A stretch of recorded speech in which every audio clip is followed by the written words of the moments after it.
शेषकाय पुत्रसुतान् शेषान् औत्सुक्यमोहारतिदाञ्जघानः गुरुवैद्याय नमोऽस्तु तस्मै ब्रह्मा स्मृत्वायुषो वेदं प्रजापतिमधिग्रहत् सोऽस्मिनौ तौ सहस्राक्षं सोत्रिपुत्रादिकान्मुनीन् एकनिवेशादिकांस्तेतु पृथक् मन्त्राणि ते निरे ब्रह्मणो हि समारब्धा मात्रे अद्येषु पूजिताम् अस्मदाचार्यपर्यन्तां वन्दे गुरुपरम्पराम् आयुर्वेदरतं वन्दे माधवाख्यं महागुरुम् आयुर्वेदामृतं सर्वं शिष्येभ्यो यः प्रदत्तवान् द्रष्टाज्ञानी दृष्टकर्मा कृतकर्मा तथैव च अध्यापको विश्वश्रेष्ठो महान् संशोधकस्तथा गुणैरेतैः समुदितैः यत्कार्यं प्रतनोति सः समुद्धर्थं हि कार्यस्य वयं न प्रयतामहे।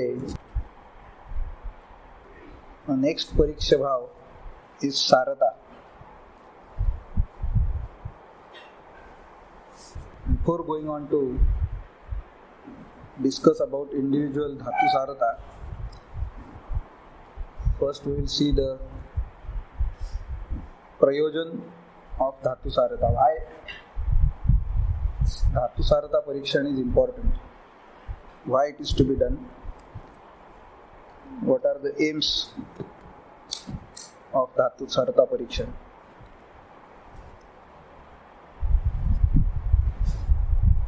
At the start of this Sarada Parikshan, Charak gives out the aim of Sarada Parikshan. He says, Sarataha cha iti sarani ashtau purushanam balamana vishesha jnanartham upadishyante. So the aim of Sarada Parikshan is to understand, analyze, assess a person for balamana vishesh. तो ही परीक्षा ही बलाची परीक्षा आहे. Based on individual धातु परीक्षण, collectively after going through all the saptadhatu and sattva sarata, you will be able to understand the balaman of a person, whether he is of uttama bala, madhya bala or alpa bala, and that will make you understand various other aspects related to bala. Few are mentioned by Charak himself in Sarvasar Lakshanat, like Manda Jarasaha, Manda Vikaraha. A person who is having Sarvasar is Mandajaraha. Mandajaraha means not that he is not going to die or he is not going to get older, but the process of aging will be slowed down. It will be slower than other persons. And Sarvasar will be of Uttama Bala. So a person of Uttama Bala will have Mandajara, will be Mandajarasaha. The process of aging will be slow in him, obviously making him to live long and healthy, both. And Manda Vikaraha, he will not fall ill very often. So Vyadhi Utpada Pratibandhakatva aspect of Vyadhik Samatva will be better with this bala. It will not allow the disease to manifest. The other aspect of Vyadhik Samatva, Vyadhi Bala Virodhitva, as told by Chakrapani, is one which fights the disease once it manifests. But here the possibility of getting a vikar is less because of Sarva Dhatu Sarata along with Sattva Sara. A rare virtue, but if achieved by somebody, he can stay away from diseases as well as can live long and healthy without getting signs of aging early. They will be delayed. Getting the signs of aging delayed is a good sign. It's not like delayed milestone, nothing to worry. Old age is also a milestone. But getting it delayed is a good thing. In a children, delayed milestone is a point of worry. But getting old age milestone delayed is a good thing, because that makes you live long. Putting some another points for why Sarata Parikshan is to be done, how it helps to a Vaidya. Is told by Charak in the chapter, Shlok number 115. When he is summing up Sarata Parikshan, there he explains it. We will take that point further, and then individual Sarata we will take. Katham nu shariramaatra darshanat eva bhisham muhyet. So often Charak is of the opinion that often when the Vaidya sees a patient, examines him, he gets confused. Sometimes it happens. Kashamude? Bhisham muhyet ayam upachitatvat balavan. As if the person appears to be of good upachaya, a person moderately built, having medium height, moderately built, weight is also 75-80 kilo. So apparently looking at him, we get a first impression that okay, Dhatu Bala may be okay. At least if not Uttama, at least it will be Madhyama. And when you start asking questions to the patient, the first complaint he says is about Daurvalya, and that confuses you. Looks to be a very fine person and complaining of Daurvalya. And this kind of signs also you get. See, this is it. Kapajagrahani, a symptom recorded by Charak is Akrushasyapi Daurvalyam. Patient doesn't look Krusha, but complains of Daurvalya. This is indicative that whatever dhatus are there, they are not sarvan. They appears to be there, but they are not of good quality. So Bhisham Muhyet, Vaidyala moha hoto. He cannot decide. दिसतोय तर उपचित आणि नखरे करतोय काय, अशी शंका येऊ शकते आपल्याला. दौर्बल्य कसं काय वाटत नाही. सो उपचितत्वात बलवान अयम अल्पबलः कृशत्वात. Another person appears to be thin, relatively thin. वैद्याला वाटेल की हा अल्पबल असणार, तर तो एवढा सांगतो की मला काय आजपर्यंत झालेलं नव्हतं, मी आता पहिल्यांदाच तुमच्याकडे आलो. I was absolutely okay. म्हणजे कृशत्व किंवा सडपातळपणा, a thin posture, thin gait of the body is not always indicative of a person being asarvan. Mean to say, a very classical example in the field of Ayurveda was of वैद्य खडीवाले. कोणी बघितलेत तुमच्यातल्या? होय, वैद्य खडीवाले 2 वर्षापूर्वी गेले, ते मागच्याच वर्षी डिसेंबरमध्ये गेले. पण वयाच्या 80 वर्षापर्यंत सुद्धा जेव्हापर्यंत ठणठणीत काम करत होते,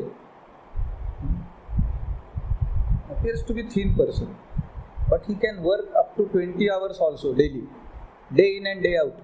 त्यांच्याबरोबर काम करणाऱ्या तरुणांची धमछाक व्हायची, दादा कसं तुम्ही एवढं काम करता, आमच्यानी होत नाही. He was always enthusiastic. का असं? जे आहेत ते धातू सारवान आहेत, हे लक्षात घ्या. म्हणजे चरकाला हे सांगायचं आहे की सारता परीक्षण कशासाठी करा, because you may get a false impression by only looking at the patient and considering that he is upachita, so may be balwan, and he is krusha, so may be alpabala. It's not always the case. And to rule this out, you need to do सारता परीक्षण. असं त्याचं म्हणणं आहे. महाबलः अयम महाशरीरत्वात् अयम अल्पबलः अयम अल्पशरीरत्वात् अल्पबलः इति. असं कन्क्लुजन नेहमी काढणे शक्य नाही आहे म्हणतो की महाशरीर आहे तर महाबलवान असेल, अल्पशरीर आहे अल्पबल असेल. It's not always a fact. But more emphasis is on the quality of dhatu that the particular body possesses, whether they are saravan or not. Based on that, you can decide on sarata. दृश्यन्ते हि अल्पशरीराः कृशाश्च एके बलवन्तः. So you get to see a person who are अल्पशरीर and appears to be krusha thin but बलवंता, पण बलवान.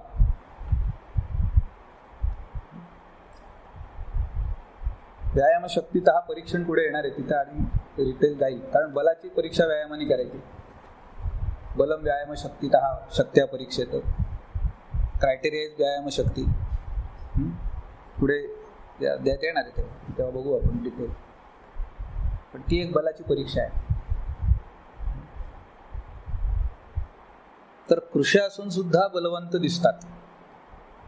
मग अशा केसेसमध्ये काही वेळेला असं असू शकतं की सहज बल चांगलं असेल. अशा लोकांना चुकून जर आठवत असेल तर बर्थवेट विचारत चला. बर्थवेट वरनं थोडासा अंदाज लागू शकतो सहज बलाचा. नंतर माणसाचं खाण्यापिण्याच्या सवयी बदलतात, राहणीमान वेगळं असतं, शिक्षणामुळे धावपळ असते, करिअरचे चॅलेंजेस असतात. Many things are there which reflects on your present gate. पण सहज बल चांगलं असू शकतं. कारण बल म्हणजे काय, फक्त आत्ता कमावलेलं समोर दिसतंय ते बल नाही ना. सहज, कालज आणि युक्ती कृत 3 प्रकारचं बल आहे. तर ते सहज बल जे आहे तत्र सत्व शरीरोत्थम प्राकृतम सहजम बलम. सत्व आणि शरीर जन्माला आलं तेव्हाचं बल. बर्थ वेट काही लोकांचं सांगतात ते, मी झालो तेव्हा 7.5-8 पाऊंडाचा होतो, क्वाईट हेल्दी. आता असं असलं तरी ते मग काही वेळेला धातुसारता पहिली चांगली असेल बाय बर्थ, सहज बल, तर it can help you fight the diseases in later stages also. त्याचं बल चांगलं असू शकतं. म्हणून कृषी असून सुद्धा बलवान दिसतात आणि महाशरीराचे सुद्धा अल्पबल दिसतात. So it depends on the quality of dhatu and that we are supposed to assess in sarata pariksha. तत्र पिपीलिका भारहरणवत सिद्धी. So when you see a krusha person and possessing bala contradicting to his gates appearance, it is explained by Charak in with this example of pipilika bharaharanavat siddhi. हा अनुभव बऱ्याच लोकांनी घेतलेला असेल की ती मुंगी आपल्या वजनाच्या 400 पट म्हणे वजन वाहून येऊ शकतो. काय क्षमता असेल, म्हणजे आकारावर जायचं नाही ना, तिचे धातू बलवान असतात तेवढे. साखर वगैरे पळवताना मुंग्यांना बघा तुम्ही, त्या मुंगीचं वजन आणि साखरेचं वजन केलं तर ते मिसमॅच असतं, पण ती पळवत असते. डोक्यावरती त्या साखरेचा डोंगर घेऊन पळत असते. दिस व्हेरी वेल सीइंग फॅक्ट आहे. तर म्हणजे आहेत ते धातू चांगले पाहिजेत. म्हणजे महाशरीरत्व आहे म्हणजे बलवान आहे असा त्याचा अर्थ नाही. सारतेच्या संदर्भामध्ये तरी निश्चित नाही. अतश्च सारतः परीक्षेत इति उक्तम. आणि म्हणून सारतः परीक्षेत, त्याची परीक्षा करा सारतेची. It becomes a important aspect of rogi pariksha, that to examine the person for sarata. There are another aspect which comes to your understanding from this discussion, which वेडी माधव शास्त्री जोशींचं सरांचं एक धातू सारता पुस्तक आहे. किती लोकांकडे आहे? कोणाकडेच नाही आहे. माझ्याकडे PDF आहे, ती पाठवतो कोणाकडे तरी, ती सर्क्युलेट करा. कारण ते आता छापलं जाणारं पुस्तक नाही आहे, अत्यंत दुर्मिळ पुस्तक आहे. तेच त्या नावाने ती PDF फिरते, पण मूळ नाव आहे ते धातू सारता. आहे का तुमच्याकडे? आहे ना? हां, तेच. मग ते घ्या सगळ्यांनी त्याच्याकडनं आणि ते वाचा. त्याच्यात त्यांनी एक आस्पेक्ट हा मांडलाय की सारता 2 प्रकारची आपल्याला विचारात घ्यावी लागते. एक प्रमाणतः आणि गुणतः. Qualitative and quantitative sarata of dhatu. So sometimes when you get to see foxed by the person's gait, महाशरीरहा अल्पबलहा वगैरे, तर तिथे प्रमाणतः धातू आहेत पण गुणतः नाहीत. आणि हे कृश आणि अल्पबल महाबल जे आहेत किंवा कृशाश्चैके बलवंतः, त्याच्यामध्ये प्रमाणतः कमी आहेत पण सारता चांगली आहे, कारण गुणतः चांगले आहेत ते. So you need to see them from both aspects, प्रमाणतः and गुणतः. कारण धात्वग्नी जेव्हा काम करणार आहे तेव्हा या 2 प्रकारचं काम होणार आहे. त्याच्यात सारवान भाग त्यातला निघणार, तो प्रमाणात निघायला हवा, आणि it has to be of highest quality also. कारण हा सार शब्द चक्रपाणींनी स्पष्ट करताना पहिलाच सुरुवातीला टीकेमध्ये सांगतायत की सार शब्देन विशुद्धतरो धातू उच्यते. सार म्हणजे काय? तर विशुद्धतर धातू, प्रसादभूत धातू, नॉट हॅव्हिंग एनी इम्प्युरिटी. काल म्हणलं तसं 24 कॅरेट सोनं आहे, एवढं सुद्धा तांब नाही त्याच्यात. 100% कॅशबॅक मिळेल तुम्हाला. असा जो धातूचा अंश असेल, that is called as sarata, sar. And when dhatus gets nourishment from that sar, they will show the symptoms of sarata which are listed out here, and if not, that dhatu will be labeled as asara. म्हणजे त्याच्यात 2च degrees possible आहेत. एक सारवान असेल नाही तर असार असेल. मध्यम सार वगैरे सांगितलेला नाहीये. सगळ्या सारतांचं परीक्षण केल्यानंतर ओव्हरऑल सारता परीक्षणाचा निष्कर्ष उत्तम सार, मध्यम सार, अल्पसार असा निघेल. बट इंडिव्हिज्युअल धातूच्या संदर्भामध्ये तो सारतर म्हणजे विशुद्ध तर असेल किंवा नसेल.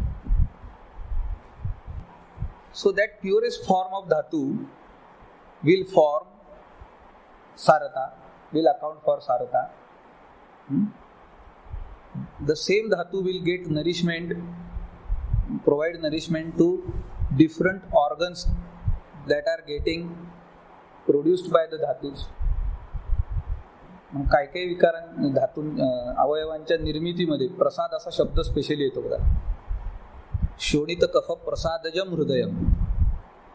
शोणित कफजम हृदयम असं नुसतं नाही म्हणलेलं, प्रसादजम हृदयम. म्हणजे ज्या माणसाला हृदय आपलं सांभाळायचंय त्याला रक्त सांभाळणं आवश्यक आहे. रक्त सारवान नसेल तर हृदरोग होण्याचे चान्सेस वाढले. कफशोणित मांसानाम सारा जिव्हा प्रजायते. याच्या सारापासून जिव्ह्याची निर्मिती आहे. काही काही ठिकाणी दोषही वर्णन केलेले आहेत, सारवान असावेत म्हणून. आणि धातू मुख्यतः वर्णन केले. मांसासुर कफमेध प्रसादात वृषण. प्रसाद शब्द नेमका येतो. मांस, अश्रू, कफ आणि मेध यांच्या प्रसादापासून वृषणांची निर्मिती आहे. मग जर हे धातू सारवान नसतील तर reflection will go on these अवयवात डेफिनेटली. म्हणजे सारतेचं रिफ्लेक्शन इतरत्र कुठे मिळणार आहे बघा. the discussion held here by Charak. So Sar means विशुद्ध तर धातू. म्हणजे धात्वग्नीचं काम किती ऑप्टिमम आणि स्पॉट ऑन पाहिजे बघा. That it is digesting out and completing the transformation in such a way that the dhatus that comes out as the end product is in its purest form. Very little mala will be excreted out there. होणार नाही असं नाही, मल तयार व्हायलाच पाहिजे. सगळाच्या सगळा काही धातूमध्ये कन्व्हर्ट होणं शक्य नाही.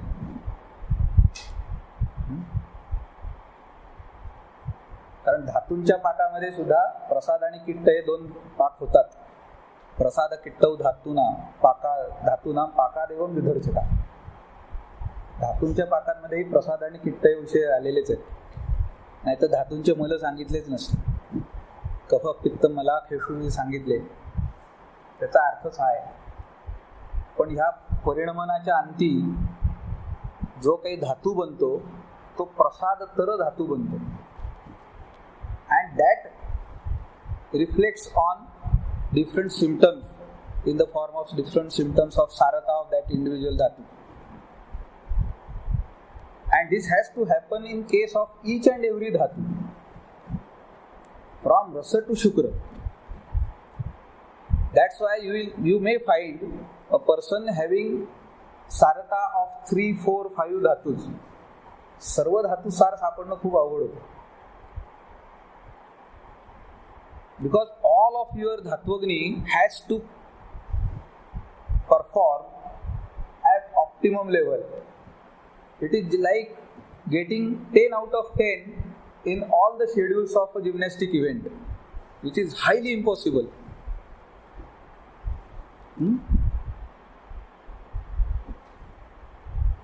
There is only one Olympian till date who has recorded this feat of getting 10 out of 10 in all the schedules. Do you know the name? अशा तरी व्यक्तीचं नाव माहिती असायला हवं. She was from Romania, Nadia Comaneci. Way back 1976 वगैरे तर Olympic असेल, if I am not wrong. But very rare feat, but achievable. सांगण्याचा मुद्दा असा आहे, सर्व धातू सारता ही मिळवायला अतिशय कठीण गोष्ट आहे, पण मिळणारच नाही असं आहे का? मोदी है तो मुमकिन है, अग्नि है तो मुमकिन है, धात्वग्नि है तो मुमकिन है.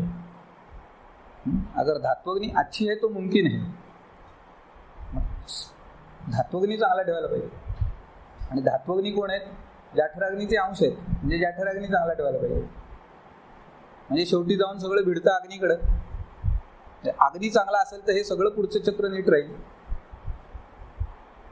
So correct. So start from अग्नी, मग धात्वग्नीवर त्याचं रिफ्लेक्शन जाईल आणि मग सारवान धातू तयार होतील. करेक्ट कसं करायचं? If sarata is not present, how to correct it? Again the way will be from agni, dhatvagni and correction, course correction. And then Vishuddhatara Dhatu will come out, and that will reflect through the symptoms of individual sarata. And those symptoms are told again on 2 levels. One level is which you can assess on the patient in front of you. त्याला वेणीमाधव शास्त्रींनी शब्द वापरलाय अधिभौतिक, की समोर patient बसलेला आहे, आम्हाला बघता येतं की रससारता आहे, प्रभा आहे का नाही त्वचेवरती, मृदू सुकुमार लोमा अशी आहे का नाही कळेल. पण त्याच्यानंतर ह्या सारतेमुळे काही आध्यात्मिक गुण प्राप्त होतात. How to assess them? कदाचित हे वैद्याच्या कपॅसिटीच्या बाहेरचं असू शकतं, प्रत्येक वेळी शक्य होणार नाही. Or in certain cases it may not be relevant for us. कारण त्या गोष्टी अशा सांगितलेल्या आहेत की ती त्या सारतेमुळे सुख, सौभाग्य, ऐश्वर्य, उपभोग प्राप्त होतात वगैरे. ते कसं ठरवायचं? आणि त्याचे एक धातू रस हा सार आहे आणि बाकीचे असार आहेत, तर एकीकडे आनंद आहे, बाकीकडे सगळं अंधारच आहे. त्यामुळे तो काय सुखी असेल असं सांगता येत नाही. So it can be a mixed reflection, a mixed picture. त्यामुळे ते आध्यात्मिक गुण सांगितलेत त्यांनी, त्याला त्यांनी आध्यात्मिक गुण म्हणलंय. या सारतेने प्राप्त होणारे आध्यात्मिक गुण आहेत हे. त्यातले काही काही गुण तुम्हाला पेशंटवर तपासायला मिळतात. म्हणजे जसं रक्तसारथीमध्ये अक्लेश सहिष्णुता म्हणले, उष्ण असहत्व म्हणले. That can be check assessed in patient, but some are beyond our capacities. किंवा आपल्याला त्याच्याशी काय विकाराच्या संदर्भामध्ये फारसं घेणं देणं नसेल की तो सुख सौभाग्य ऐश्वर्यात लोळतोय का नाही लोळत. आपल्याला काय करायचं, आपली फी दिली की काम झालं. We will be more concerned about the adhibhautik gunas of this or lakshanas of sarata, because the assessment of that will take us somewhere in understanding the bala of patient, balaman. म्हणजे त्याच्यावर जास्त focus असायला हवा विकाराच्या बाबतीमध्ये किंवा रुग्णाच्या बाबतीमध्ये, आतुर परीक्षेच्या बाबतीमध्ये. So with this we will start with the individual dhatu sarata parikshan.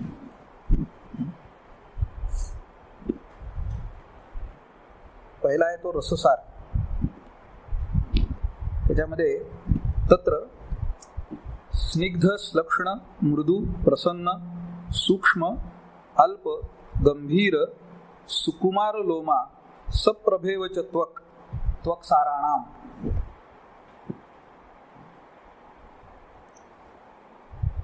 आणि सा सारता सुख सौभाग्य ऐश्वर्य उपभोग बुद्धी विद्या आरोग्य प्रहर्षणानी आयुष्यत्वांच्या आचष्टे. हे त्याचे आध्यात्मिक गुण फायदे काय प्राप्त होतात. तर रससार न सांगता त्वकसार सांगितलंय. And there is unanimity in this opinion across the samhita. सुश्रुतांनी त्वकसारम विद्यात म्हणूनच वर्णन केलंय. आणि यात्र त्वक शब्देनं रसा उच्यते अशी टीका येते. गर्भशरीरामध्ये जर आपण उत्पत्ती बघितली त्वचेची तर ती क्षीरात संतानिका इव अशी सांगितली. दूध तापवताना वरती साय जशी जमा होते तशी त्वचा जमा होते. आणि kshir is taken up as the first or rasadhatu which is going to be converted into other शरीर धातूस. क्षीरदधिन्याय त्याच्यामध्ये क्षीरापासून सुरुवात होते.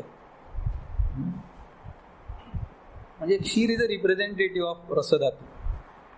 आणि त्याचं पचन ज्या वेळेला चालत असतो त्यावेळेला त्वकसार त्वक ही त्याच्यातनं संतानिकेसारखी निर्माण होते. That's why that tvak is considered to be the purest form of rasadhatu. So after the pachan, digestion process of rasadhatu, action of rasadhatu agni, whatever pure form, तो विशुद्ध तर आहे का नाही नंतर, पण जो काही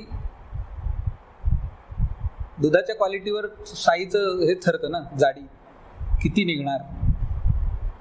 काही काही ठिकाणी असं सांगावं लागतं ही साय आहे, अशी उचलता सुद्धा येत नाही, तिथेच फाटते. काही काही ठिकाणी अशी तळाता एवढी जाड साय सुद्धा निघते. म्हणतात लोक, फार दूध आहे तुमचं, एवढी जाड साय निघाली, आम्ही तर कधी बघितलीच नाही.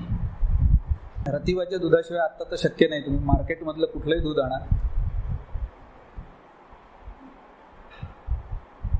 ते फॅटलेस असतं. लो फॅट म्हणजे म्हणायला असतं, पण ते फॅटलेसच खरं तर. कारण अर्धा लिटर दूध तापवल्यानंतर एक चमचाभर साय ती सुद्धा अशी पातळ. हे उदाहरणांसाठी आपल्याला खूप चांगल्या गोष्टी आहेत, लक्षात घ्या. आणि अजिबात पाणी न घालता घरच्या घरी काढलेलं दूध आहे ते तापवलं तर केवढी मोठी साय निघते.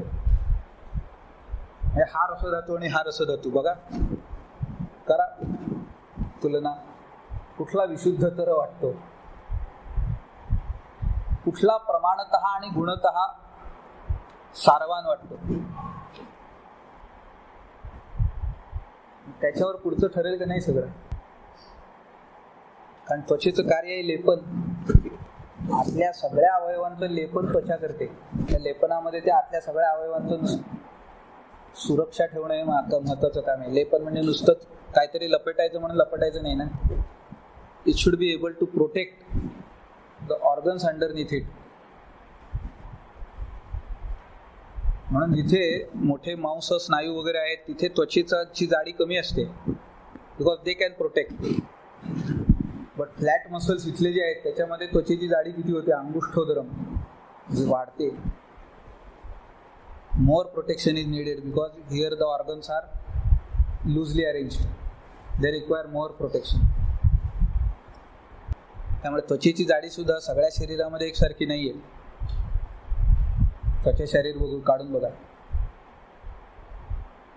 इंडिव्हिज्युअल त्वचेच्या याचे जे प्रमाण सांगितलेलं आहे, थिकनेस सांगितला आहे, तो उदरस्थ त्वचा समोर ठेवून सांगितलेला आहे. इतरत्र तो कमी जास्त असू शकतो.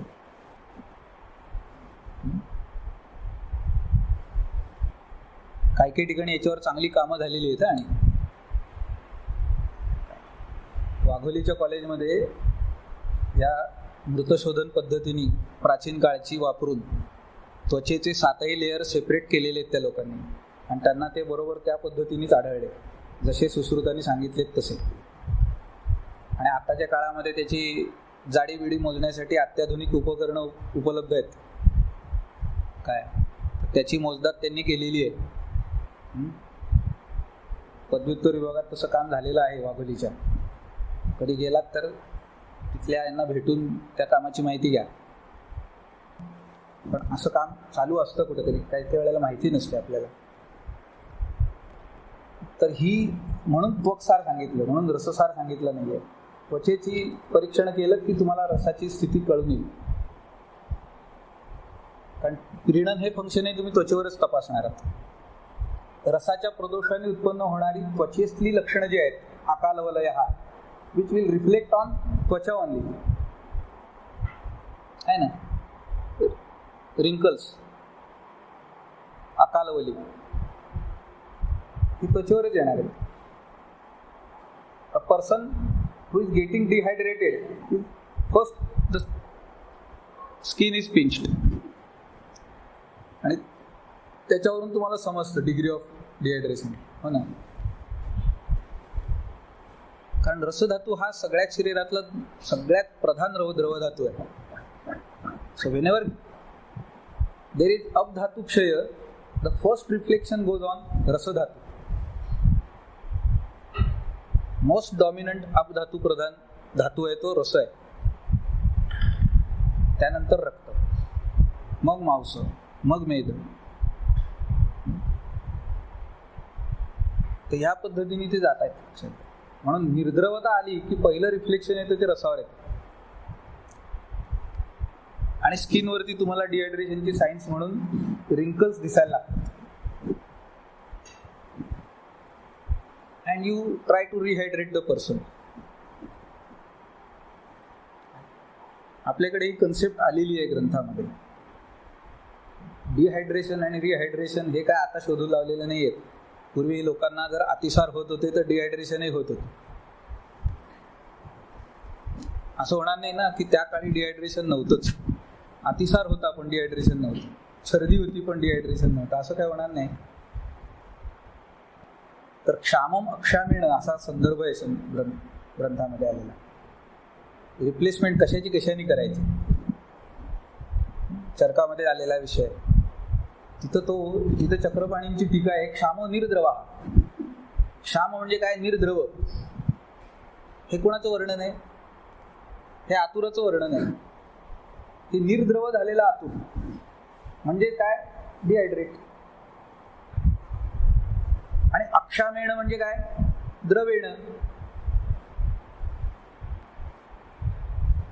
निर्द्रव हा द्रवेण उपचरेत. संदर्भ नाही. आमचा लाजामंड काय करतो, आणि तो आम्ही शर्करा सैंधवयुक्तच देतो ना, तो काय करतो काम? सेम काम करतो. जिथं म्हणून ओरल रूट चालू आहे तिथे उगाच सलाईन लावायला जाऊ नका. ते लावतात म्हणून आपण लावायचं. Use the oral route. कारण अग्नीचा बॅरियर जेव्हा वापरताना त्यावेळेला कमी श्रमात जास्त काम होतं. आणि पाण्यामध्ये साखर आणि सैंधव घालून पाजण्यापेक्षा लाजामंडातनं दिलं तर डबल काम होतं. कारण लाजा इज मेड अप ऑफ शाली, आहार भावही जातो. काय मलाला संग्रहण आणणारे पण आहेत, त्या दोन्ही काम करतात. डिहायड्रेशन भरून कव्हर करण्याबरोबरच अतिसार थांबवण्याचंही काम करतात. आहार भावात प्राणशक्ती पण देतात. कोलॅप्स होत नाही पेशंट. माझ्याकडे 2.5-3 महिने ज्वर येणारी पेशंट आली मध्ये एक, आणि तिच्यामध्ये अशी डिहायड्रेशनची पण सायन्स होती. प्रचंड थकल्यासारखं वाटतं, त्वचेवरती एक प्रकारचा पांडुता आलेली, रसधातूचा क्षय आहे असं दिसत होतं. तिला औषधं साधारण काहीतरी दिली होती, पण त्याच्याबरोबर लाजामंड रोज घे सांगितलं. 8 दिवसात पेशंट आली, तिच्यात सगळी लक्षणं गेलेली होती, आणि ती म्हणली मला ते लायांचं पाणी पिल्यापासून फार फरक वाटायला लागला. पेशंट आपल्याला हे देतो बरं का, लगेच रिस्पॉन्स देतो. या पद्धतीचा जे आपल्याकडे आहे चांगलं ते वापरायचं. आपण आपल्या पद्धतीने चिकित्सा करायची. उद्या उगाच एखाद्याने आपल्याला शहाणपणा शिकवायला गेला, तू तुझ्या पद्धतीने कर ना, तू बरोबर असशील, but you don't have the right to call me wrong. Whatever I am doing is as per the guidance lines of my science, my shastra. तुमच्या गाईडलाईन्स तुम्ही वापरा ना. आम्ही तुमच्याकडे पेशंट दिल्यावर मग आम्ही कशाला त्याच्याकडे तुम्हाला अक्कल शिकवायला येऊ? आम्ही नाही येणार. तर अशा केसेसमध्ये बऱ्याचदा येतात अध्वर्यू पुढे, सलाईन का लावू नये आपण, काय प्रॉब्लेम आहे वगैरे. प्रॉब्लेम तसा काहीच नाही आहे ना. म्हटलं तर आहे, म्हटलं तर नाही आहे.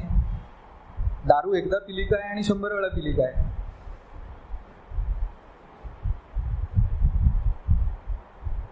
फरक पडत नाही ना. तुम्हाला जर भ्रष्ट व्हायचं असेल तर एकदाच व्हा. एकदा भ्रष्ट झालात की एकदा 100 वेळा झालात काय नाही झालात काय, फरक काय पडतो? आपण शुद्ध राहायचं का नाही आपल्या हातात आहे. मुद्दा आहे की मी हे करणार नाही कारण माझं हे काम नाही. I am not specialist in it. Do I? आम्हाला त्याचा प्रॅक्टिकल एक्सपिरियन्स आहे का? नाही.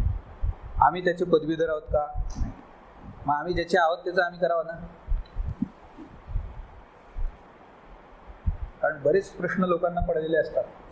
आयुर्वेदात रसक्षयाचा उल्लेख नाही, अमुकचा उल्लेख नाही, तमुकचा उल्लेख नाही. मला या लोकांना हे आत्ता आपल्या समाजामध्ये निवडणुकांच्या वेळेला जसे होते ना, पुरोगामी म्हणायचे त्यांना काय वाईट आहे तेच दिसतं. चष्माच चुकीचा लावलेला असतो. काय चांगलं आहे ते अजिबात दिसणार नाही. तसे आयुर्वेदामध्ये पुरोगामी आहेत, ज्यांना फक्त वाईट गोष्टी दिसतात किंवा काही गोष्टी ते वाईट करून दाखवतात. मग इतक्या प्रचंड विश्वासाने आमच्याकडे औषधं घेणारे लोक वेडे म्हणायचे. इतकं जर असतं तर त्यातला हा विषय. रसधातूचा क्षय आपण भरून काढू शकतो का नाही? काढू शकतो. प्रत्येक वेळेला सलाईन लावूनच तो काढला पाहिजे असं नाही आहे. लहान मुलांच्या मधल्या तीव्र अतिसारामध्ये कोलटकर सर त्या मुलाच्या पायावरती, विशेष करून मांडीच्या त्वचेवर दुधाने अभ्यंग करायला सांगायचे.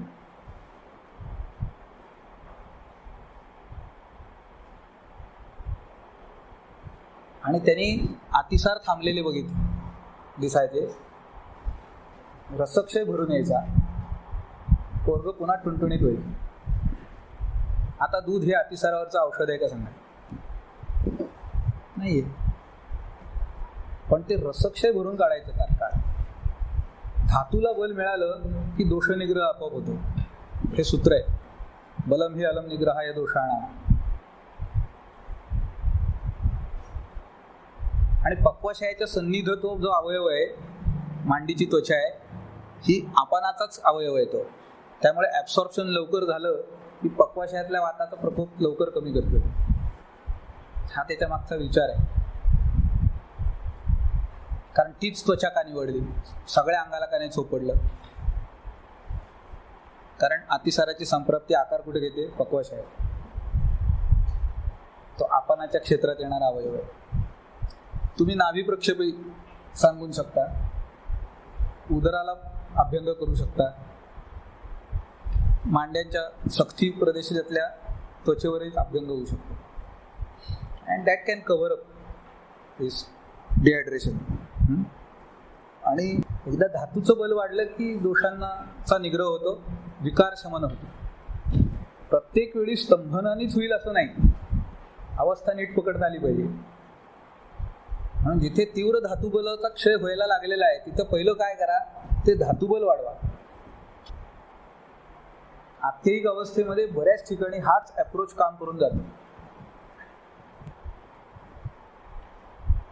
की हेमगर्भ दिला आणि आम्ही काय केलं, तो अगदी असं एक क्षीण हृदय झालेलं होतं, त्याला आम्ही ऍक्टिव्हेट केलं सटकन, आणि ते पुन्हा धडधडायला लागलं. पेशंट बाहेर आला, आता बसा चिवडत, हेतू शोधा, पूर्वरूप होती का, रूप. तो जिवंत राहिला तर हे विचारशील ना बाळ्या, पहिलं त्याला जिवंत ठेव की नाही, हे महत्वाचं आहे. पहिलं ते द्या, बल वाढवा धातूचं, मग बाकीचं सगळं बघत बसा.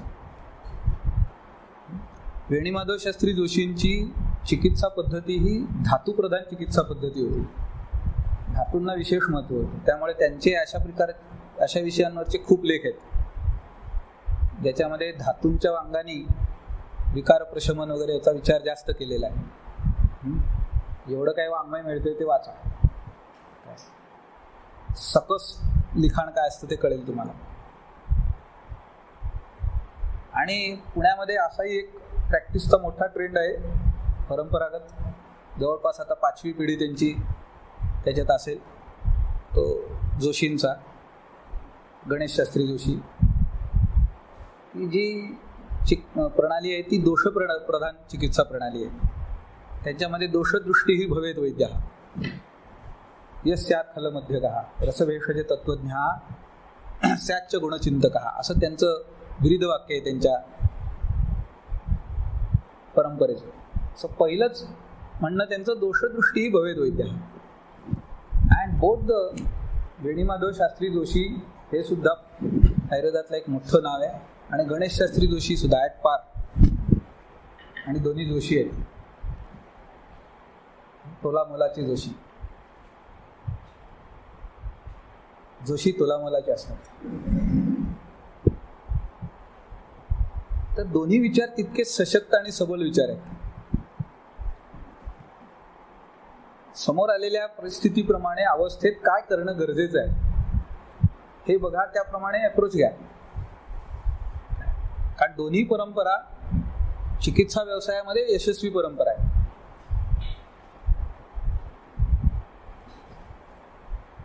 तर ह्याला जास्त महत्व द्यायला हवं की धातुबल कसं वाढवता येईल.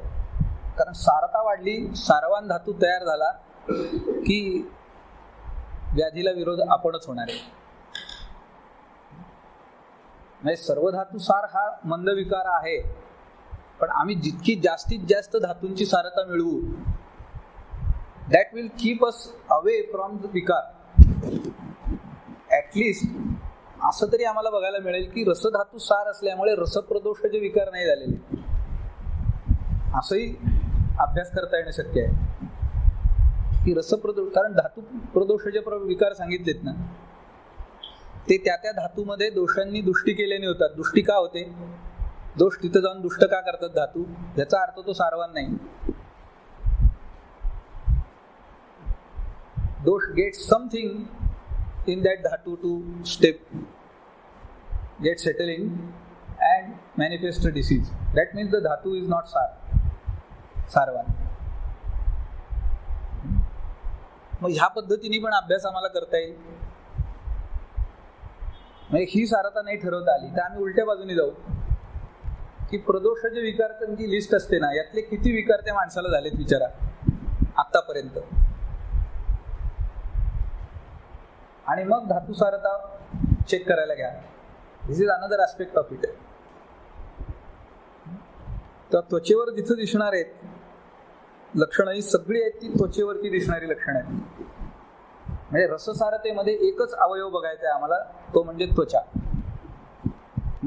अन्य धातूंच्या मध्ये पुढच्या multiple organs you have to examine for sarata of that dhatu. In rasa there is only one,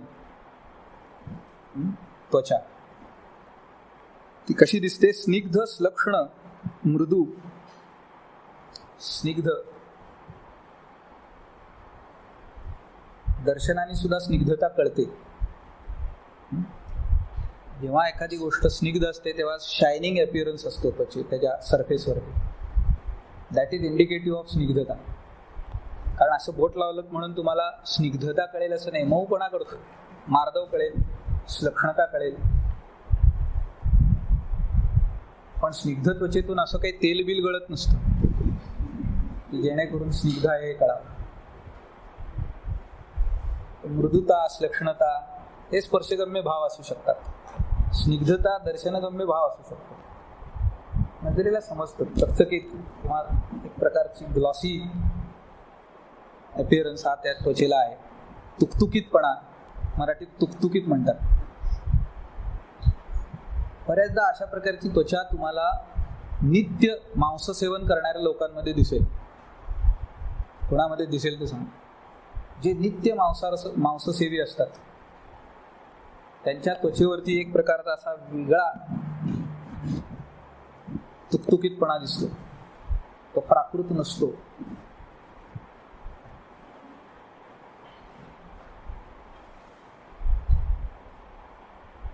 ती मध्ये कुठली जाहिरात यायची व्हाईटची, दातावर ते व्हाईट हे लाव, व्हाईट लावलं आणि तो असा तोंड उघडून बसला की रस्त्यावरती दिव्यांची सुद्धा गरज नाही. Happydent white. आती सुद्धा गरज नाही दिसत ते. अति मांस सेवन करणाऱ्यांच्या मध्ये तो स्नेहभाव अति जास्त दिसतो. म्हणजे अशी जणू काही काचेवर चमकावं इतकी त्वचेला चमक असते, ती नाही उपयोगाची. नॉर्मल असं दिसायला पाहिजे. फरशी पॉलिश करणाऱ्यांच्या मध्ये प्रकार असतात. Mirror finish, normal finish. तो मिरर फिनिश नकोय आपल्याला, नॉर्मल फिनिश पाहिजे. सुळसुळीतपणा आहे, गुळगुळीतपणा आहे, पण सटकणार नाही माणूस. मिरर फिनिशवरनं सटकू शकतो. म्हणून लोक काय करतात, हॉलला मिरर फिनिश घेतात, कारण आल्या आल्या दिसायला वाईट दिसू नये म्हणून. बाकीच्या ठिकाणी मार्बल संपूर्ण घराला बसवला तरी मिरर फिनिश घेत नाही, नॉर्मल फिनिश घेतात. तर ते अतिस्नेहाचं काम आहे, ते मिरर फिनिश मध्ये दिसतं. नॉर्मल स्नेह दिसेल तो तिथं दिसेल. तर मृदू, श्लक्ष्ण आणि स्निग्ध हे भाव दिसायला हवे. प्रसन्न दर्शनगम्य भाव आहे की त्या त्वचेकडे बघितल्यानंतर एक प्रसन्नता वाटली पाहिजे. वा. Again without any makeup, use of any cosmetics. आता तो एक भाग आहे रूल आउट करणं कंसात. हे सगळं मायनस यूज ऑफ कॉस्मेटिक्स. असं असताना असेल तर बघितल्यानंतर एक प्रसन्नता वाटली पाहिजे त्वचेला. काय त्वचा आहे असं. आणि हे कसं आहे, हे उत्स्फूर्तपणे येणारे उद्गार असायला हवेत. There is had to be a spontaneity in that, तरच ते खरं. सूक्ष्म, अल्प, गंभीर, सुकुमार लोमा, हे लोमांचं वर्णन आहे सगळं. लोम, बॉडी हेअर्स कसे असतात? सूक्ष्म. म्हणजे रससार हा माणूस कधी अनिल कपूर नसणार.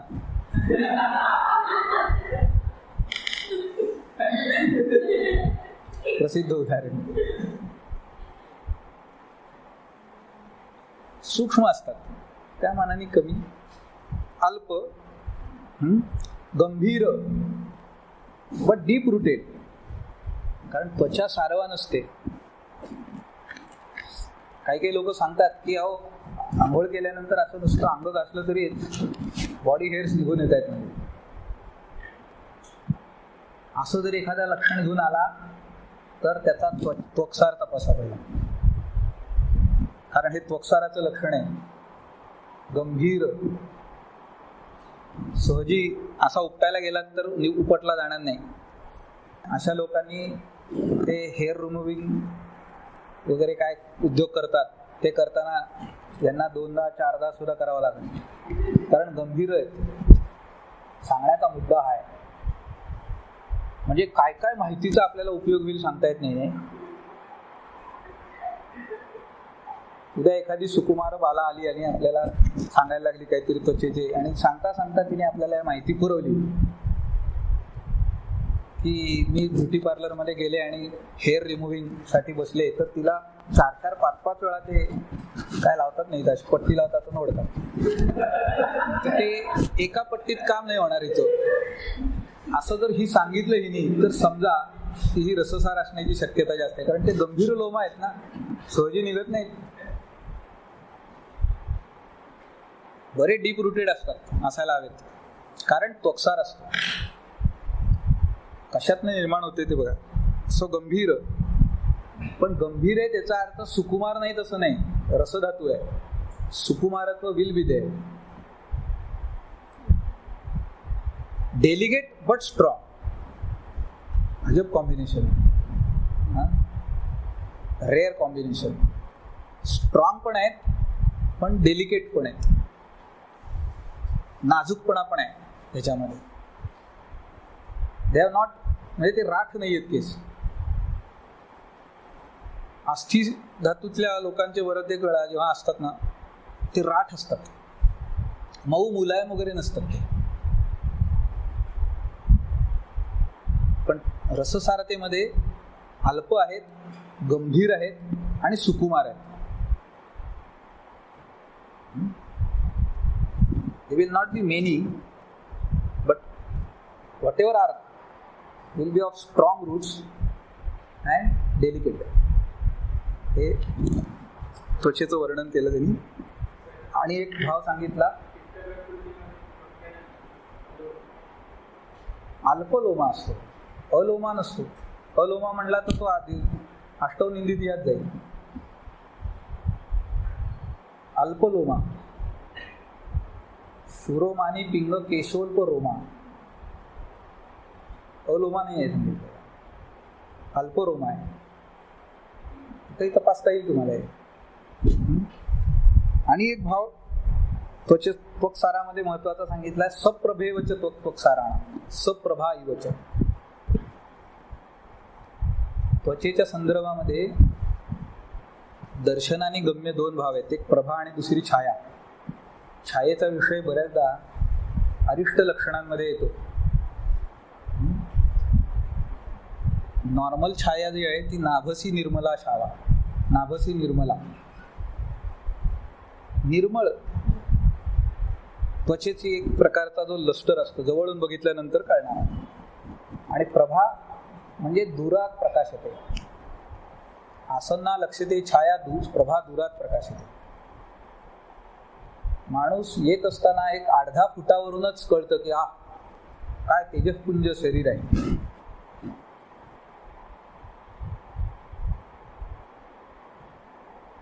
ती जी त्वचा असते, आपण आता प्रत्यक्ष आपल्याला बघण्याचं भाग्य नाही. कदाचित स्वामी विवेकानंद वगैरे अशा महात्म्यांची कदाचित त्या प्रकारची त्वचा असू शकेल. ते लोक आल्यानंतरच त्यांच्या पहिल्या दर्शनानेच इम्प्रेशन समोरचा गार, आणि काय बोलायलाच नको पुढचं काय. असं जे काही एक इम्प्रेशन असतं तर ते महत्वाचं आहे. ते कशाने पडतं? ते प्रभेने पडतं. प्रभा दुरात प्रकाश. ज्ञानवान माणूस असेल, बुद्धिवान असेल आणि अशा प्रकारचा सारवान माणूस असेल तर लांबून येतानाच कळतं. बघितल्यानंतर वाह काय व्यक्तिमत्व आहे असं वाटतं. म्हणजे आम्हाला सुदैवाने बहरातले विलास नानक बघायला मिळाले. बहरातले अशासाठी म्हणतो की शेवटी प्रकृती अस्वास्थ्यामुळे त्यांची अवस्था फार बिकट होती, पण बहरातले आम्ही बघितले. त्यावेळेला मास्तरला बघितलं की असं वा दिवसाचं सार्थक व्हायचं. 6 फूट उंची होती, असं धिप्पाड शरीर होतं, गोरे पान, व्यायामाने कमावलेलं शरीर, बोलणं एकदम धीर गंभीर. म्हणजे बघितल्यानंतरच माणूस पुढे काय बोलूच शकणार नाही. ते एकदा समोर असं तर उभं राहिलं, पहा म्हणतो रे काय नाही काय कृपा असू दे एवढंच, आणि काही बोलायचं नाही. तर ते म्हणजे ते व्यक्तिमत्वाची छाप असते. कुठे जर जुना फोटो बिटो मिळाला बघायला तर बघा त्यांचे, कदाचित वेबसाईटवर वगैरे कुठे मिळाले तर जरूर बघा. दुधाची ताण ताकावर भागवावी लागेल, पण ठीक आहे, काय हरकत नाही. आम्हाला त्यांच्या हाताखाली काम करायला मिळालं, त्यामुळे अगदी जवळून बघायला मिळायचे. आणि बऱ्याचदा असे पांढरा लेंगा आणि तलम याचा झब्बा वगैरे घालून यायचे, असलं मास्तर दिसायचं ना, काय सांगू तुम्हाला. आम्हाला दृष्टबिष्ट काढता येत नाही म्हणून, नाही तर काढावी असं रूप होतं. आयुर्वेदातले जेम्स बॉन्ड होते. नजरेत साठवून ठेवावं असं रूप होतं. ती प्रभा म्हणजे काय असते ती कळायची. जवळ जाऊन बघायला लागायचे नाही, गोऱ्या आहेत का काळ्या, लांबूनच कळते. वर्णावरती नसतं ते. The glow which enlightens you immediately at the first instance. आता वर्ल्ड कपचा फिवर चालू आहे. 1975 किंवा 1979 वगैरे सालातल्या वेस्ट इंडिजच्या मॅचेसचे हायलाइट्स बघा. व्हीव रिचर्ड्स काय आदमी होता. उगाच नीना गुप्ता फिदा आली का सांगा बरं. त्याच्या त्वचेकडे बघितल्यानंतर तो वर्ण कृष्ण असेल पण त्याची प्रभा कळायची. अशी तुकतुकीत आणि टाईट स्किन व्यवस्थित असलेली, आणि चालणं बिळणं काय होतं त्याचं. खांदे हे एवढे रुंद आणि कंबर एवढीशी बारीक, आणि च्युइंगम चघळत ते बॉलर्सना जे काय मारायचा.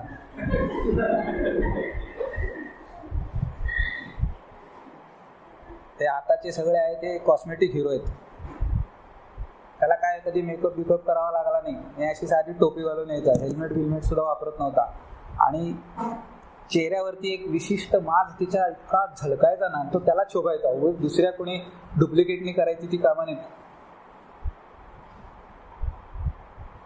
आणि किती वेगाने बॉल टाकू देतो, लिली थॉम्सन नाही आणि त्याचा बाप असू दे, अंगावरचं चिलट झटकावत असा तो बॉल झटकायचा.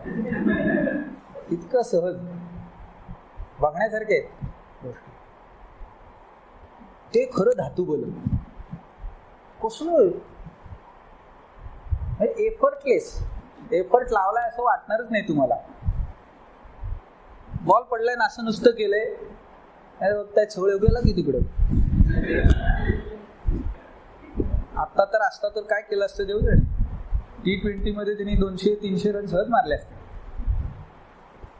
म्हणजे त्याच्या नुसत्या अस्तित्वाने समोरचे बॉलर घाबरायचे. म्हणजे कल्पना करा तुम्ही.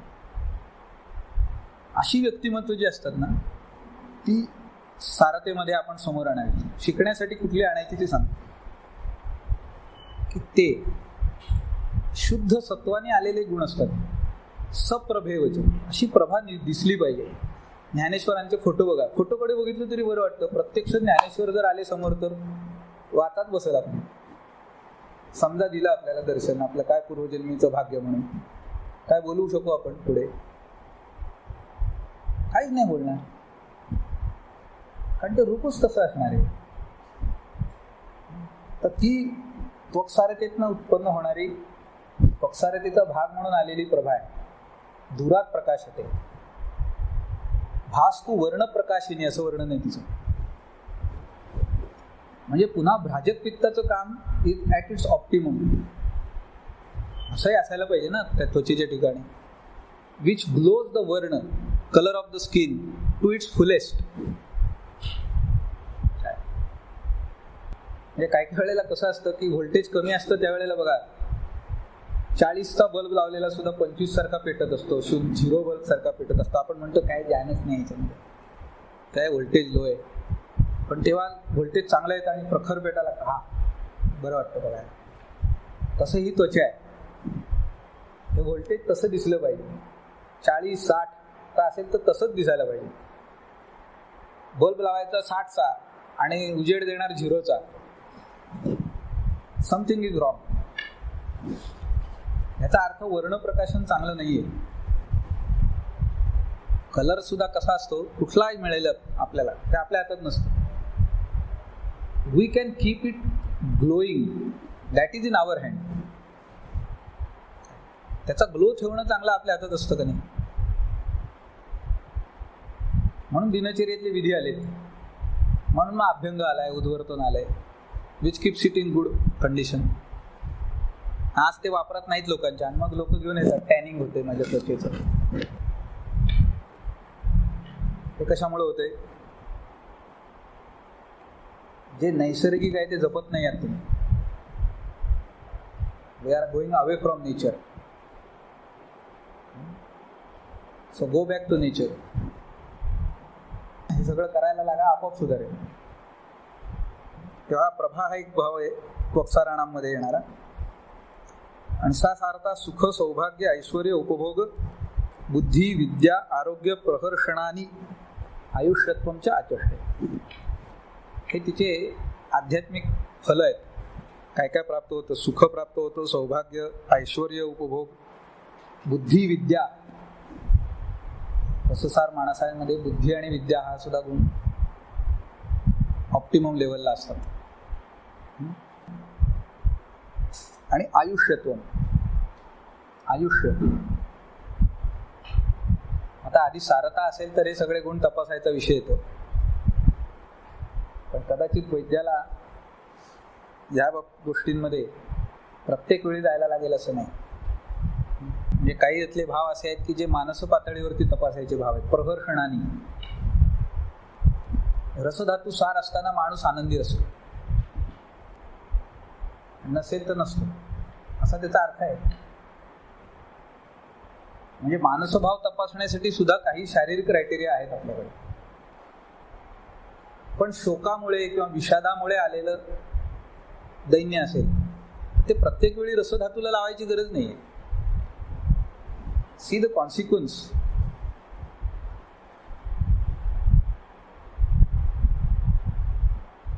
पण ज्या धातूंमध्ये अपधातू क्षय होतो, रस धातूचा क्षय होतो, तिथे तुम्हाला हे रिफ्लेक्शन गेलेलं दिसतं. अतिसार, छर्दी अशा व्याधींमध्ये बघा तो माणूस चिडचिडा बनतो, आनंदी नसतो. पथ्य पाळायचं म्हणजे त्रागा असतो सगळा. किती दिवस अजून करायचे? हे चिडचिडेपण आहे, हे कुठून येणारे लक्षात घ्या. हे त्या रसधातूच्या क्षयाशी रिलेटेड आहे. And the moment you cover it, he restores his happiness again. म्हणजे हे तपासायचं कसं ते बघा. क्लिनिकली तपासणं शक्य आहे. If not all the things, a few things out of that. प्रहर्षण हा भाव तपासणं शक्य आहे आपल्याला.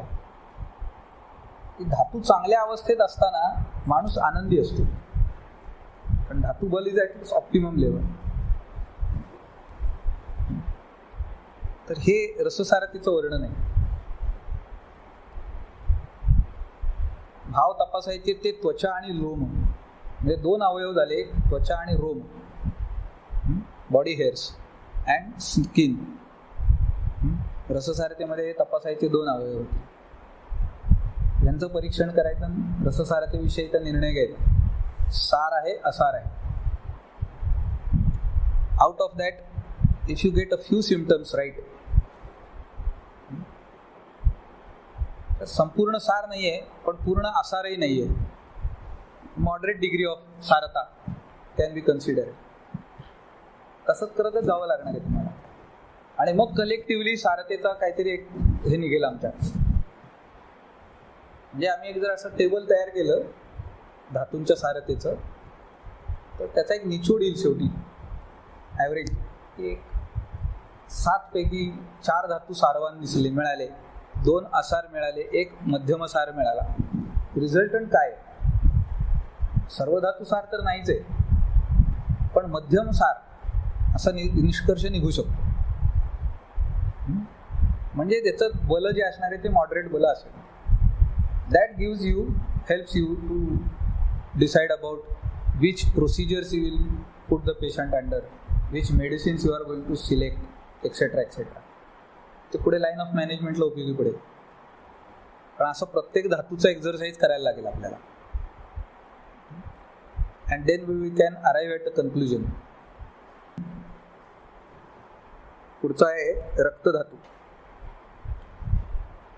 कर्ण, अक्षी, मुख, जिव्हा, नासा, ओष्ठ, पाणी, पादतल, पाणीतल, पादतल असा करून घ्यायचा. नख, ललाट, मेहनम. These many parts of the body where you can check for रक्तसारता. कर्ण म्हणजे कर्णपाली, अक्षी नेत्र, मुख फेस, जिव्हा नासा, ओष्ठ, पाणीतल, पादतल. हे आपण बहुतेक वेळा बघतो रक्ताच्या स्थितीसाठी. नखही बघतो, ललाट, आणि विशिष्ट अवयव सांगितलाय मेहन, which is not examined for raktasarata. पण पुरुष रुग्णांमध्ये बघायला पाहिजे. मग जिथे शंका येईल तिथे, किंवा रक्तसारतेवरच तुम्ही काम करत असलात तर देन इट बिकम्स एव्हिटेबल. तुम्हाला बघायलाच पाहिजे. मग समजा MD ला थिसिस करताना रक्तसारतेवर करायला निघाला, excluding this you cannot do. आणि ग्रंथात आलेलं वर्णन आहे, all parts you have to cover. आणि इथे काय दिसतं, in all this parts of the body स्निग्ध रक्तवर्णम. स्निग्ध रक्तवर्ण दिसायला हवा.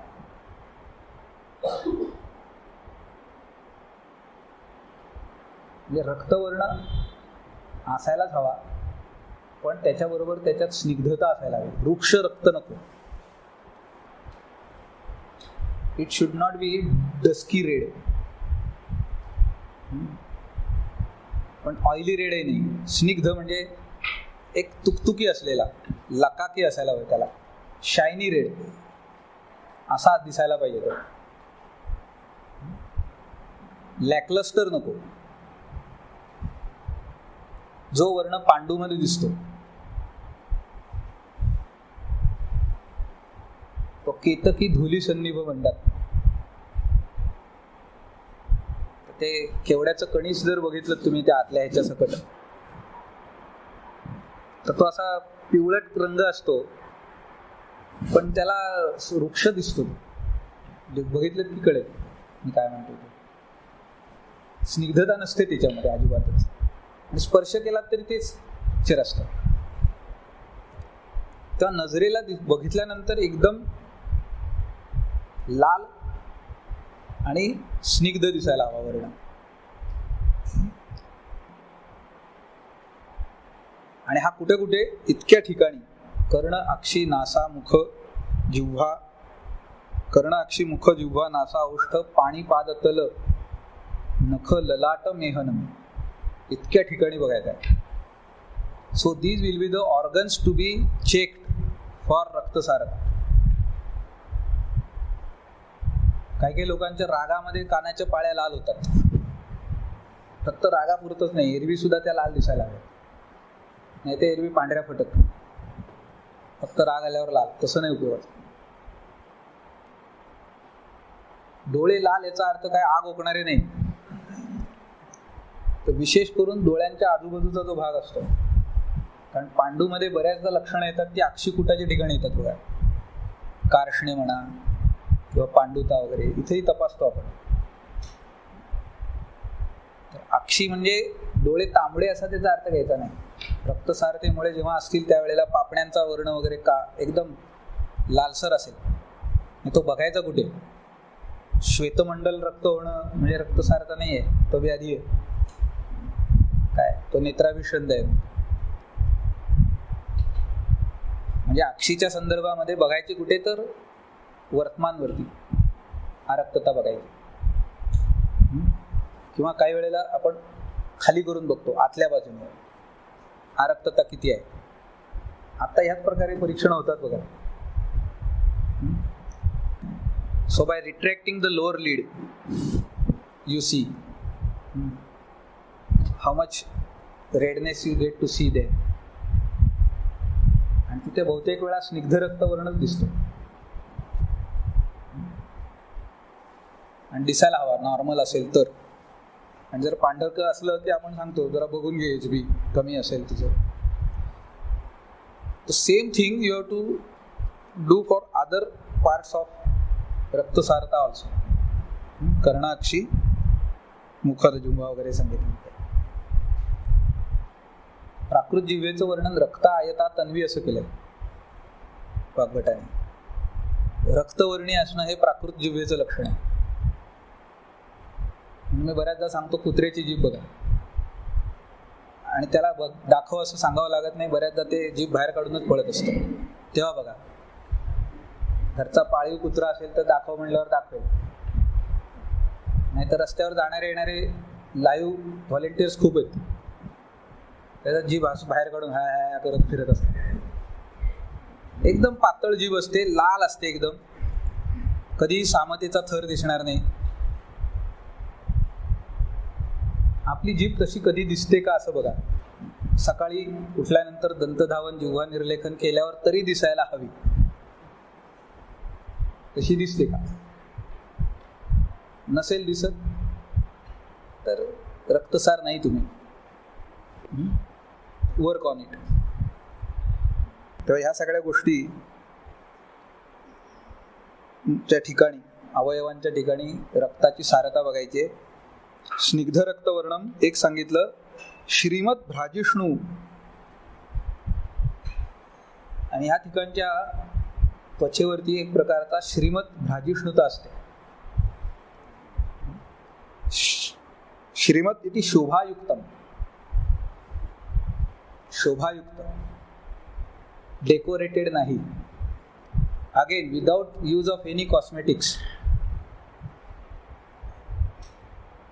ती त्वचा अशी दिसायला हवी की तिच्याकडे आम्ही बघत राहावं. काय छान रक्तवर्ण आहे हा.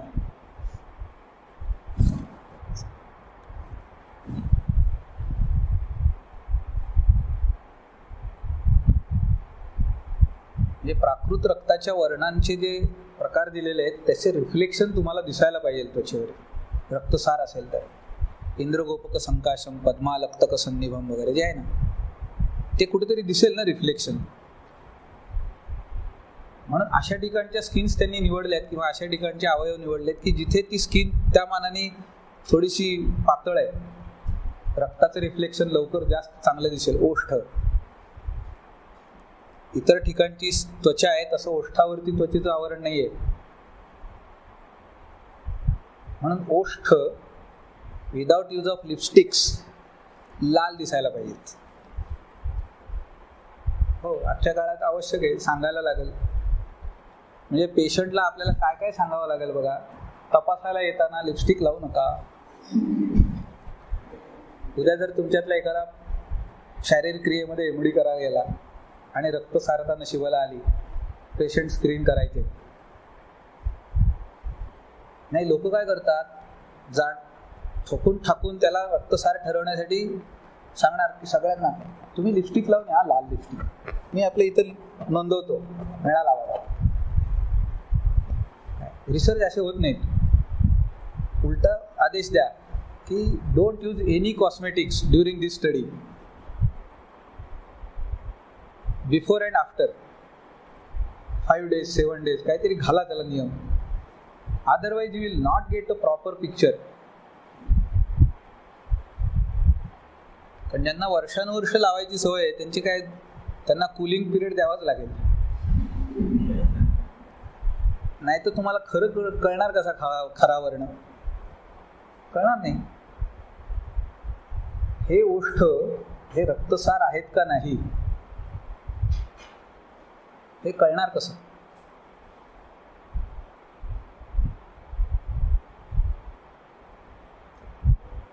ती त्वचा इतकी रक्ताने श्रीमंत आहे म्हणून श्रीमत म्हणलंय. श्रीमत शोभायुक्त, झळाळणारी एकदम, काही आणि दुसरं डेकोरेशन करायची गरज नाही. लिपस्टिक बिपस्टिक लावून आहे तसंच चांगलं आहे. नैसर्गिक रूप जे आहे ते चांगलं ठेवायचा प्रयत्न करावा. हे ठेवणं शक्य आहे का नाही बघा. आणि धातू सारवान ठेवले तरी आपल्याला चांगलं रूप प्राप्त होणार आहे. हो, आपण जर याचा प्रचार करायला लागलो तर कॉस्मेटिक इंडस्ट्री आपली सुपारी देईल, याला टपकवा, हा आमचा धंदा बसवतोय. कारण without use of talk powders आणि एनी अदर कॉस्मेटिक सगळे चांगले दिसायला लागले. कोण त्यांचं हे वापरणार मग. मेबेलिन आणि लेटिन सगळं गेलं डब्यात. नाही, आपण वैद्य लोक आत्ताच्या सगळ्या बऱ्याच लोकांचे धंदे बसवू शकतो if we really work in that way, in that direction. काय अनेकांची दुकानं बंद करण्याचं सामर्थ्य आयुर्वेदात आहे. By only promoting classical principles. काही आपल्याला बाकी करायचं नाही आहे. आपला तांबडा छदाम खर्च होणार नाहीये. आपण फक्त काय करायचे, प्रबोधन करायचे लोकांचं. We will educate people how to stay healthy, fit and fine, how to improve the sarata of your dhatu. एवढंच आम्ही त्याला पटवून द्यायचे, सांगायचे. ते तो करायला लागला की त्याचा कॉस्मेटिक यूज कमी होईल. कंपनी गेली डब्यात. ह्या मार्गाने आपल्याला पतंजली सुद्धा संपवता येईल. लक्षात घ्या आयुर्वेदवाल्यांना, काय अवघड नाहीये. By only promoting classical principles. घट्ट इथली जी आहेत ती फक्त त्यांना सांगायची, हे असं असं केलं की असं असं होतं बाबा. आता जर रक्तसारता प्राप्त झाली आणि ओष्ठ हे स्निग्ध रक्तवर्णी आणि श्रीमत भ्राजिष्णू असतील तर पुन्हा मला सांगा लिपस्टिक लावायची गरज आहे का? कोणी जाईल का लावायला? का लावतात लोक? It doesn't look nice. आपण प्रेझेंटेबल असावं एवढीच अपेक्षा असते ना सगळ्यांची. 4 चौघात मी गेल्यानंतर लोकांनी हे कोण आलंय असं म्हणू नये. अगदीच नजरा वळल्या नाहीत तर हाकलून तरी लावू नये.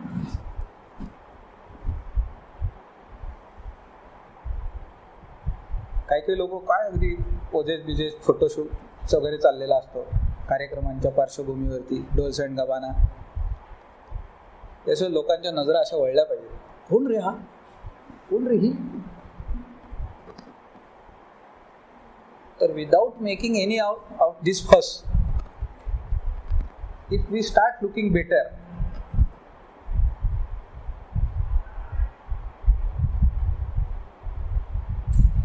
it is possible or not? Yes, if we correct the metabolism of our dhatu and establish sarata, हे शक्य आहे. त्याचंच हे सगळं वर्णन आहे.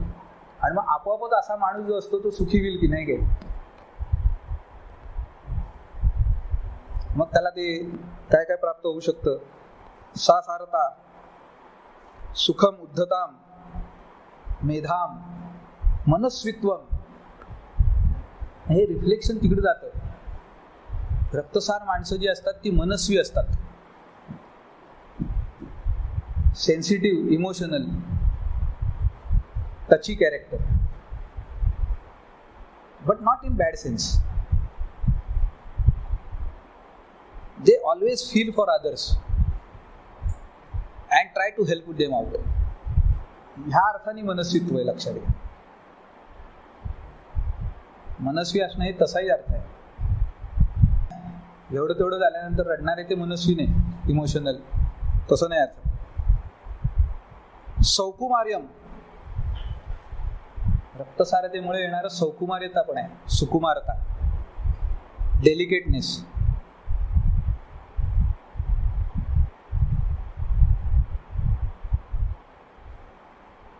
म्हणजे मस्तानीवर लिहिलेलं मराठीतलं वाङ्मय तुम्ही मुद्दाम जर वाचलत तर तिच्या सौंदर्याचा अंदाज लागेल. इतिहासकारांनी नालायकपणा करून तिला बाजीरावाची रखेल एवढ्याच स्वरूपामध्ये सादर केली, पण त्याच्या पलीकडे खूप काही होती ती. काय म्हणजे कथा कादंबऱ्यांमधलं वर्णन काही वेळेला अतिशयोक्ती पूर्ण असेल,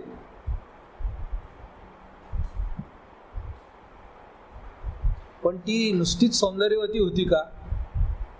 ती एका राजाची कन्या होती, ती युद्धकलेत निपुण होती. बरं, त्या काळामध्ये बहुपत्नीत्व हे समाजाने स्वीकारलेलं होतं. म्हणजे बाजीरावाने व्यभिचार केला असं म्हणायला जागा नाही, त्यांनी लग्न करून तिला आणून ठेवलं होतं. पण आपल्याकडे पेंटिंगच असं करतात की मस्तानी म्हणलं की लोकांना वाईटच आहे. बाजीराव मस्तानी ही लव्ह स्टोरीज का असावी? त्या बुंदेलखंडच्या राजाला युद्धामध्ये विजय प्राप्त करून दिला म्हणून त्यांनी आपल्या मुलीचं लग्न बाजीरावाशी लावलं. लोकांना बाजीराव सुद्धा त्याच पद्धतीने पेंट होतो. पण त्यांनी आपल्या 21 वर्षाच्या आयुष्यामध्ये 41 लढाया जिंकल्या. 41 लढला आणि 41 जिंकल्या. हा इतिहास का नाही सांगितला जात? अशा महापराक्रमी पुरुषावरती जर तिने प्रेम केलं असेल का? चूक आहे तिचं. आणि ती स्वतः एवढी मोठी सौंदर्यवती असेल, काय चुकीचं आहे तिच्यामध्ये? आपल्याकडे त्याला वाईट अर्थ का दिला जातो? लक्षात घ्या तुम्ही की बाजीराव मस्तानीच्या नादाला लागून वाया गेला असं का सांगायचं? त्याचं आयुष्य अल्प होतं, पण ते त्यांनी जगला कसं? तो मोठ्या मोठ्या शत्रूंच्या उरात धडकी भरवलेली आहे त्यांनी. त्याच्या काही काही लढायांमधली त्याची स्ट्रॅटेजी आजकाल सुद्धा आत्ता सुद्धा काही इतर देशांच्या आर्मीज अभ्यासतात फॉर बेटर रिझल्ट्स. म्हणजे त्याच्यात काहीच नव्हतं. तसं मस्तानीचं सुद्धा आहे. तिच्यासाठी त्यांनी महाल बांधला आहे, तिच्यासाठी तळं आहे बांधलेलं. दिवे घाटातनं जाताना मस्तानी तळं आहे, तिथं ती आंघोळीला जायची, अशा इतिहासात उल्लेख आहे. तर एक अत्युच्च सौंदर्याचा आविष्कार असेल तर तो सर्व धातुसार असू शकतो का? नाही असू शकेल. हे उदाहरण ही बघायला पाहिजे ह्या अंगाने. आयुर्वेदातल्या लोकांनी काय शिकायचं ते शिका. मग तिच्या काळात काय लिपस्टिक होतं का? तर मग ते जे काही ओष्ठ रक्तवर्णी वगैरे असतील, स्निग्ध रक्तवर्ण असेल, तो रक्तसारतेचा वर्ण आहे. सांगायचा हेतू हा आहे मला की whatever is presented is purest. There is no bhesal. काहीही त्याच्यात मिसळलेलं नाहीये, एकदम प्युअर आहे. असाच धातू हे सगळे भाव उत्पन्न करू शकतो. विशुद्ध रक्त पुरुषाच्या वर्णनामध्ये सुद्धा प्रसन्न वर्णेंद्रियमेंद्रिय अर्थान असं सुरुवात होते. प्रसन्न वर्ण, प्रसन्न इंद्रिय आणि इंद्रियार्थांचं ग्रहण होणं, प्रसन्नतेने होणं, हे विशुद्ध रक्त पुरुषाचं लक्षण आहे. So it will reflect on that. म्हणजे जसं रसाच्या संदर्भामध्ये त्वचेवर लक्षणं दिसत आहेत, तशी रक्ताचीही दिसणार आहेत. most of them will reflect on त्वचा. So सौकुमार्यम अनतिबलम. अनतिबलम, अतिबलवान नसतात रक्तसार माणसं, पण अगदीच लेचीपेची पण नाही आहेत, मॉडरेट बल. अक्लेश सहिष्णुत्व, क्लेश सहिष्णुता कमी असते.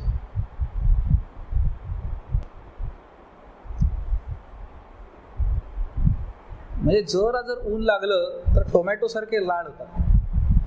म्हणून कोपऱ्यावरच्या वाण्याकडनं जरी काही आणायचं असेल तरी छत्री वित्री सगळा जामानिम्या घेऊन बाहेर पडणार, कारण तेवढं सुद्धा एक्सपोजर सहन होत नाही. क्लेश असहिष्णुत्व ते आहे, अक्लेश सहिष्णुत्व. उष्ण असहिष्णुत्व, तसंच उष्ण असहिष्णुत्व पण असतं, कारण रक्ताचा मूळ स्वभाव उष्ण आहे. पित्त हा आश्रयी दोष आहे,